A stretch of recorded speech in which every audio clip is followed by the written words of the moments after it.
मेरा मतलब है कि जब भी कोई व्यक्ति हमारे घर में आता है या हमारे ऑफिस में आता है या हमारे व्यापारिक संस्थान में आता है, हम उसे जो है पानी परोस करके गिलास में देते हैं।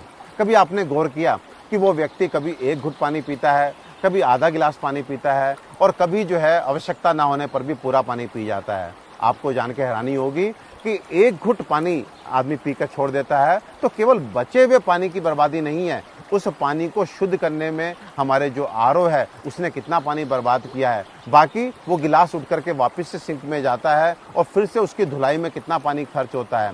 और साथ में जो व्यक्ति प्यास ना होने पर भी पानी को पी जाता है क्योंकि उसके शरीर की आवश्यकता नहीं थी, इसलिए आधे घंटे बाद, एक घंटे बाद शरीर जो है मूत्र के रूप में उस पानी को निकाल देता है। उसके बाद फ्लश करना, हाथ धोना इत्यादि यदि हम सबको जोड़ें तो आपको जान के हैरानी होगी कि यदि हमारे देश में हम कुल परिवारों की संख्या देखें, व्यापारिक संस्थानों की संख्या देखें तो लगभग 30 करोड़ जगह ये काम यदि एक बार भी दिन में होता हो तो ये आंकड़ा 300 करोड़ लीटर पीने योग्य पानी की बर्बादी का बैठता है। तो भाइयों, मैं आपसे कहना चाहता हूं कि आप मेहमान नवाजी का तरीका बदलें, यानी कि जिस तरह आप किसी को खाने पे बुलाते हैं और डाइनिंग टेबल पे आप सब्जी का, दाल का, सलाद का आप बाउल रख के उसके सामने खाली प्लेट रख करके जो है उसको स्वतंत्र छोड़ते हैं कि वो अपनी इच्छा के अनुसार जो है कितनी मात्रा में खाना है, कौन सी चीज़ खानी, आप स्वतंत्र छोड़ते हैं। और आपसे एक बात पूछता हूँ, यदि वो व्यक्ति जो है आधी कटोरी सब्जी, आधी कटोरी दाल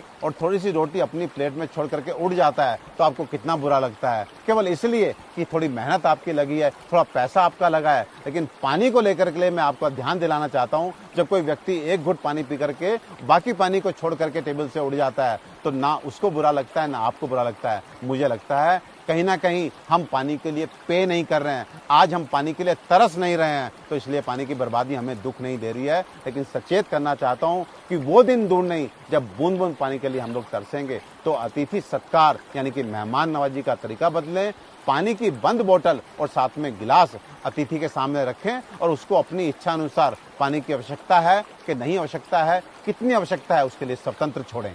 भाइयों, किस बात का इंतजार कर रहे हैं? आखिर कब तक सरकारों को कोसते रहेंगे? कौन सा सामाजिक संगठन हमारी मदद कर पाएगा? इस स्थिति को हमने ही पैदा किया है और हमारे खुद के प्रयास ही हमें इस संकट से बाहर लेकर के आएंगे। अब तो सुधरो, अपनी जिम्मेदारी को समझो, ऐसा ना हो कि आने वाली पीढ़ियां पानी के अभाव में हमें कोसते हुए खत्म हो जाएं।